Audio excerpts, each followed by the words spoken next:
అహల్యకు శాప విమోచనం కలిగించిన అనంతరం విశ్వామిత్ర మహర్షితో కలిసి శ్రీరాముడు, లక్ష్మణుడు ఉత్తర దిశగా ప్రయాణం కొనసాగించారు.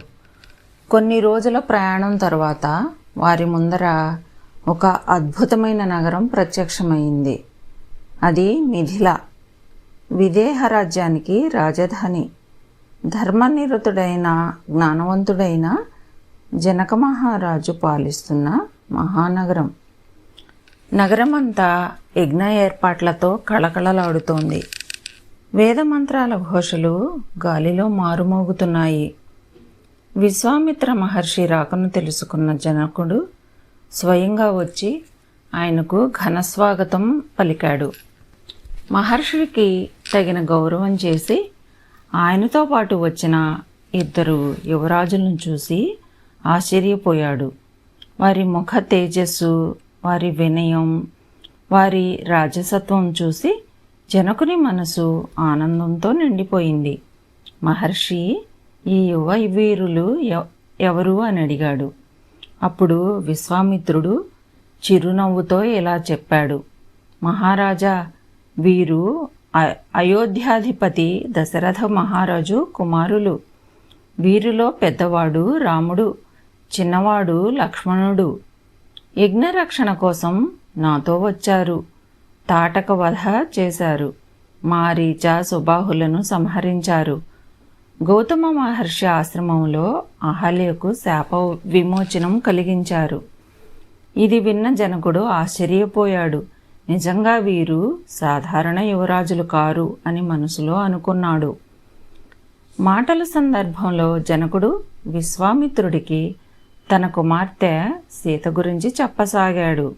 మహర్షి, ఒకప్పుడు నేను యజ్ఞభూమిని సిద్ధం చేయడానికి స్వయంగా నాగిలితో భూమిని దున్నుతున్నాను. ఆ సమయంలో నాగలి మొన భూమిలోని ఒక ప్రాంతాన్ని తాకింది. అక్కడి నుండి ఒక దివ్య శిశువు ప్రత్యక్షమైంది. ఆ బాలికను చూసి నేను ఆశ్చర్యపోయాను. ఆమె సాధారణ మానవ శిశువులా కనిపించలేదు. దివ్యకాంతితో ప్రకాశిస్తోంది. భూమాత స్వయంగా నాకు ప్రసాదించిన వరమని భావించాను. ఆ బాలికను నా కుమార్తెగా స్వీకరించాను. నాగలి చాలు భూమిలో గీసిన గీతను సంస్కృతంలో సీత అంటారు. అందుకే ఆమెకు సీత అని పేరు పెట్టాను. జనకుని మాటలు విన్న విశ్వామిత్రుడు ఆనందించాడు. ఎందుకంటే సీత సాధారణ స్త్రీ కాదని ఆయనకు తెలుసు. ఆమె స్వయంగా మహాలక్ష్మి అవతారం. కొద్దిసేపటి తర్వాత జనకుడు మరో విశేషాన్ని చెప్పాడు. మహర్షి, మా వంశంలో ఒక దివ్య ధనుస్సు ఉంది. అది సాధారణ ఆయుధం కాదు. సాక్షాత్తు పరమేశ్వరుడు ఉపయోగించిన శివధనుస్సు. దేవతలు దానిని మా పూర్వీకులకు అప్పగించారు. దానిని కదిలించటం కూడా సాధారణ మానవులకు సాధ్యం కాదు. ఎందరో రాజులు, మహావీరులు వచ్చి ప్రయత్నించారు. కానీ ఎవరూ దానిని ఎత్తలేకపోయారు. జనకుడు కాసేపు ఆగి మరలా చెప్పాడు. నా కుమార్తె సీత అసాధారణురాలు. ఆమెకు కూడా అసాధారణుడైన భర్త కావాలి. అందుకే ఒక ప్రతిజ్ఞ చేశాను. ఎవరు ఈ శివధనుస్సును ఎక్కుపెడతారో వారికే నా కుమార్తెను ఇచ్చి వివాహం చేస్తాను. జనకుని మాటలు విన్న విశ్వామిత్రుడు వెంటనే అన్నాడు. మహారాజా, ఆ ధనుస్సును రామునికి చూపించు. జనకుడు అంగీకరించాడు. వెంటనే అనేక మంది బలవంతులైన సేవకులు ఒక మహాపెట్టెను తీసుకుని వచ్చారు. ఇనుప చక్రాలతో ఉన్న భారీ రథంపై ఆ పెట్టె ఉంచబడింది. అందులోనే శివధనుస్సు భద్రపరచబడి ఉంది. దానిని చూసిన వారందరి హృదయాల్లో భక్తి, భయం కలిగాయి. జనకుడు వినయంగా రాముని వైపు చూసి అన్నాడు. రామా, ఇదే ఆ శివధనుస్సు. సభలో ఉన్న అందరి చూపులు ఇప్పుడు రాముడిపైనే నిలిచిపోయాయి. ఇంతమంది మహావీరులు చేయలేనిది ఈ యువరాజు చేయగలడా అనే ప్రశ్న అందరి మనసుల్లో మెదిలింది. కానీ విశ్వామిత్రుడి ముఖంలో మాత్రం చిరునవ్వు కనిపిస్తోంది. ఎందుకంటే ఈ క్షణం కోసం విధి చాలా కాలంగా ఎదురుచూస్తోంది. ఇప్పుడు మిథిలా సభలో చరిత్ర సృష్టించబడుతోంది. శివధనుస్సు తన యజమానిని గుర్తించబోతోంది. ఆ యువరాజు మరెవరో కాదు, అయోధ్య యువరాజు, దశరథుని కుమారుడు శ్రీరామచంద్రుడు. మిథిలా మహాసభలో నిశ్శబ్దం అలముకుంది. అందరి చూపులు ఇప్పుడు ఒకే వ్యక్తిపై నిలిచాయి. అతడు అయోధ్య యువరాజు శ్రీరాముడు. అతని ఎదుట దేవాది దేవుడైన శివుని మహాధనుస్సు ఉంది. ఆ ధనుస్సును చూసి ఎన్నో రాజులు, మహావీరులు గతంలో ప్రయత్నించారు. కానీ దానిని కదిలించడం కూడా వారి వల్ల కాలేదు. అందుకే జనకుడు నిరాశతో ఒకప్పుడు ఇలా అన్నాడు: భూమిపై నిజమైన వీరులు లేకపోయారా? ఆ మాటలు అప్పట్లో అనేక మంది రాజులను బాధించాయి. కానీ జనకుడు చెప్పింది గర్వంతో కాదు, తన కుమార్తె సీతకు తగిన వరుడు ఇంకా కనిపించలేదనే బాధతో. అప్పుడు విశ్వామిత్ర మహర్షి రామును చూశాడు. రామా, ఈ ధనుస్సును దర్శించు. గురువు ఆజ్ఞ విన్న రాముడు వినయంగా నమస్కరించాడు. నెమ్మదిగా ముందుకు నడిచాడు. సభలో ఉన్న వారందరూ ఉత్కంఠతో చూస్తున్నారు. రాముడు ముందుగా శివధనుస్సుకు నమస్కరించాడు. ఆ తర్వాత జనకుని అనుమతి తీసుకున్నాడు. మహారాజా, ఈ ధనుస్సును పరిశీలించడానికి అనుమతించండి. జనకుడు తల ఊపాడు. రాముడు తన ఎడమ చేతితో ధనుస్సును పట్టుకున్నాడు. సభలో ఉన్నవారికి అది సాధారణ చర్యలా కనిపించింది. కానీ వెంటనే అద్భుతం జరిగింది. ఎన్నో వేల మంది కదిలించలేని ఆ మహాధనుస్సును రాముడు సులభంగా పైకి ఎత్తాడు. సభలో ఉన్న రాజులు ఆశ్చర్యంతో ఒకరినొకరు చూసుకున్నారు. జనకుడి కళ్ళు విస్తరించాయి. లక్ష్మణుడి ముఖం ఆనందంతో వెలిగిపోయింది. విశ్వామిత్ర మహర్షి ప్రశాంతంగా చూస్తున్నాడు. ఆయనకు ఈ ఫలితం ముందే తెలుసు. రాముడు ఇప్పుడు ధనస్సుకు నారిని ఎక్కించడానికి సిద్ధమయ్యాడు. ఆ మహాధనుస్సును వంచడం ప్రారంభించాడు. అది సాధారణ మానవ శక్తి కాదు, అది పరమాత్మ సంకల్పం. ధనుస్సు క్రమంగా వంగసాగింది. మరింత వంగింది, ఇంకా వంగింది. అకస్మాత్తుగా ఢామ్ అని ఒక భయంకరమైన శబ్దం వినిపించింది. ఆ శబ్దం పర్వతాలను కంపింపచేసింది. భూమి స్వల్పంగా కంపించింది. ఆకాశమంతా ప్రతిధ్వనించింది. శివధనుస్సు 2 ముక్కలైంది. ఆ ఘోరనాదాన్ని తట్టుకోలేక సభలో ఉన్న చాలామంది స్పృహ తప్పి పడిపోయారు. రాజులు దిగ్భ్రాంతిలో నిలిచిపోయారు. సైనికులు భయంతో చుట్టూ చూశారు. కానీ విశ్వామిత్రుడు, జనకుడు, రాముడు, లక్ష్మణుడు మాత్రం ప్రశాంతంగా నిలబడ్డారు. అది సాధారణ సంఘటన కాదు, యుగ యుగాలుగా ఎదురు చూసిన దివ్యక్షణం. జనక మహారాజు కళ్ళలో ఆనంద భాష్పాలు ఉబికాయి. అతను లేచి నిలబడి సభలో గంభీరంగా ప్రకటించాడు: ఈరోజు నా ప్రతిజ్ఞ నెరవేరింది. భూమిపై వీరులు ఉన్నారని రాముడు నిరూపించాడు. నా కుమార్తె సీతకు తగిన వరుడు ఇతడే. నేను సీతను శ్రీరామునికి కన్యాదానం చేస్తాను. సభ అంతా హర్షధ్వానాలతో మారుమోగిపోయింది. కానీ జనకుడు ధర్మాన్ని మరువలేదు. రాముడు ఇంకా వివాహం కాని యువరాజు.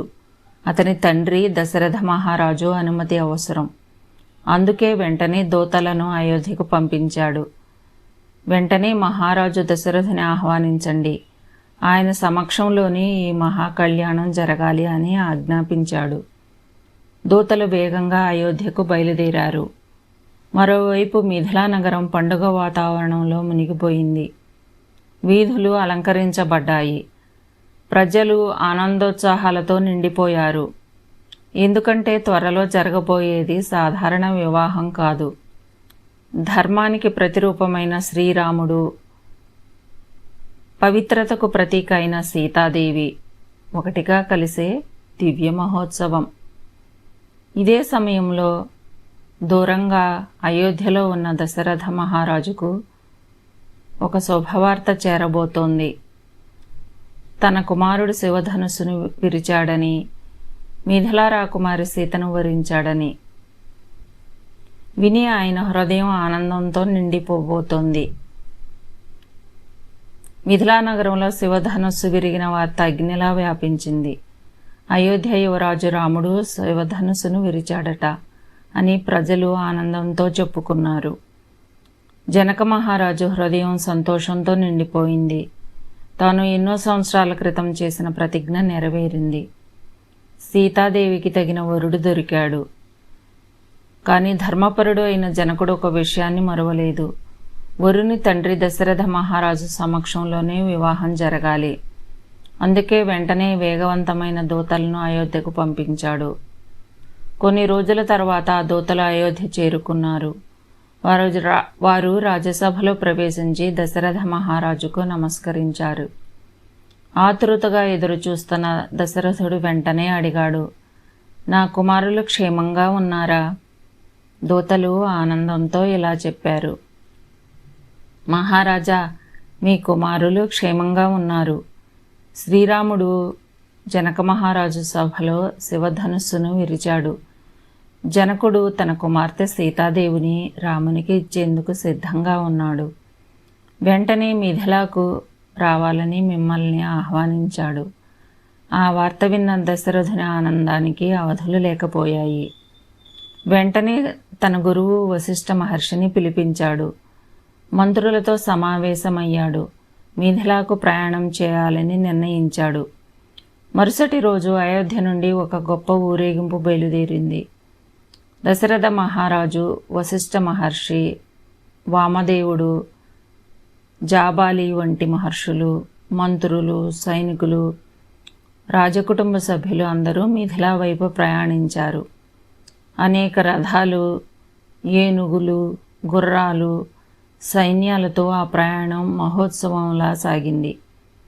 కొన్ని రోజుల తర్వాత వారు మిథిలా చేరుకున్నారు. జనక మహారాజు స్వయంగా నగరద్వారం వరకు వచ్చి దశరథునికి ఘనస్వాగతం పలికాడు. ఇద్దరు మహారాజులు పరస్పరం ఆలింగనం చేసుకున్నారు. ఆ దృశ్యాన్ని చూసి ప్రజలు ఆనందించారు.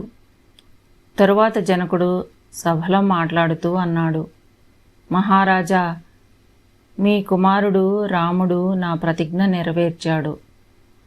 నా కుమార్తె సీతను ఆయనకు కన్యాదానం చేయాలనుకుంటున్నాను. దశరథుడు సంతోషంతో అంగీకరించాడు. అప్పుడు జనకుడు మరొక శుభవార్త చెప్పాడు. నాకు తమ్ముడు కుశధ్వజుడు ఉన్నాడు. అతనికి కూడా 2 కుమార్తెలు ఉన్నారు. మన 2 వంశాల మధ్య బంధం మరింత బలపడాలని కోరుకుంటున్నాను. అప్పుడు వశిష్ఠ మహర్షి వంశావళులను వివరించాడు. ఇక్ష్వాకు వంశ గొప్పతనాన్ని వివరించాడు. జనక వంశ మహిమను కూడా చెప్పాడు. 2 వంశాలు ధర్మంలో సమానమైనవని ప్రకటించాడు. అప్పుడు 4 వివాహాలు జరపాలని నిర్ణయించారు. సీతాదేవి, శ్రీరాముడు, ఊర్మిళ, లక్ష్మణుడు, మాండవి, భరతుడు, శృతకీర్తి, శత్రుఘ్నుడు. ఈ నిర్ణయం విన్న సభ ఆనందంతో మారుమోగిపోయింది. మిథిలా నగరం మొత్తం వివాహ వేడుకల కోసం సిద్ధమైంది. వీధులన్నీ పూలతో అలంకరించబడ్డాయి. ఇళ్ల ముందు రంగవల్లులు వేయబడ్డాయి. దేవాలయాల్లో మంగళవాద్యాలు వినిపించాయి. వేదఘోషలు నగరమంతా ప్రతిధ్వనించాయి. ప్రజలు ఒకే మాట మాట్లాడుకున్నారు, ఇది సాధారణ వివాహం కాదు, దేవతలు కూడా దర్శించడానికి వచ్చే మహోత్సవం. ఆ రాత్రి మిథిలా నగరం దీపాల వెలుగులతో ప్రకాశించింది. మరోవైపు సీతాదేవి తన జీవితంలో అత్యంత ముఖ్యమైన దినాన్ని ఎదురుచూస్తోంది. శ్రీరాముడు కూడా గురువుల ఆశీస్సులతో ప్రశాంతంగా ఉన్నాడు. విధి నిర్ణయించిన దివ్య కలయికకు సమయం దగ్గర పడుతోంది. ప్రతి వీధి పూలతో అలంకరించబడింది. మంగళవాద్యాలు మారుమోగుతున్నాయి. వేదఘోషలు ఆకాశాన్ని తాకుతున్నాయి. ప్రజల హృదయాల్లో ఆనందం ఉప్పొంగుతోంది. ఎందుకంటే ఆ రోజు జరగబోయేది సాధారణ వివాహం కాదు, సాక్షాత్తు లక్ష్మీనారాయణుల దివ్య కలయిక. ఉదయాన్నే మహర్షులు యజ్ఞవేదికను సిద్ధం చేశారు. వశిష్ఠ మహర్షి, విశ్వామిత్ర మహర్షి, శతానందుడు మరియు ఇతర ఋషులు వేదమంత్రాలతో పూజలను ప్రారంభించారు. అగ్నిదేవుడిని ఆహ్వానించారు. ధర్మానికి సాక్షిగా యజ్ఞాన్ని ప్రజ్వలించింది. అంతలో శ్రీరాముడు వివాహ మండపానికి వచ్చాడు. పట్టు వస్త్రాలు ధరించి రాజకుమారునికి తగిన కాంతితో ప్రకాశిస్తున్నాడు. ఆయనను చూసి సభలో ఉన్న వారి కళ్ళు ఆనందంతో నిండిపోయాయి. లక్ష్మణుడు, భరతుడు, శత్రుఘ్నుడు కూడా తమ అన్నతో పాటు మండపంలో కూర్చున్నారు. కొద్దిసేపటికి సీతాదేవి తన సఖులతో కలిసి మండపానికి వచ్చింది. ఆమె ముఖంలో వినయం, కళ్ళలో ప్రశాంతత, అడుగుల్లో గంభీరత. ఆమెను చూసిన వారందరూ క్షణం పాటు మైమరచిపోయారు. జనక మహారాజు తన కుమార్తెను చూసి గర్వంతో, ప్రేమతో నిండిపోయాడు. వివాహ ముహూర్తం సమీపించింది. అప్పుడు జనకుడు సీతాదేవిని తన ముందుకు తీసుకువచ్చాడు. శ్రీరాముని ఎదురుగా నిలబెట్టాడు. ఆ దృశ్యం చూసి సభ మొత్తం నిశ్శబ్దంగా మారింది. జనక మహారాజు పవిత్ర జలాన్ని చేతిలో తీసుకుని రాముని వైపు చూసి ఇలా అన్నాడు: ఇయం సీత మమ సుత సహధర్మచరీ తవ.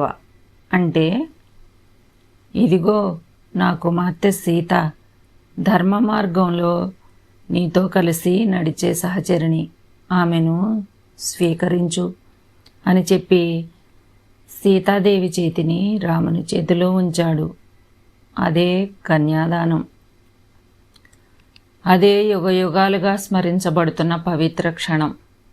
జనకుని కళ్ళల్లో ఆనంద భాష్పాలు మెరిశాయి.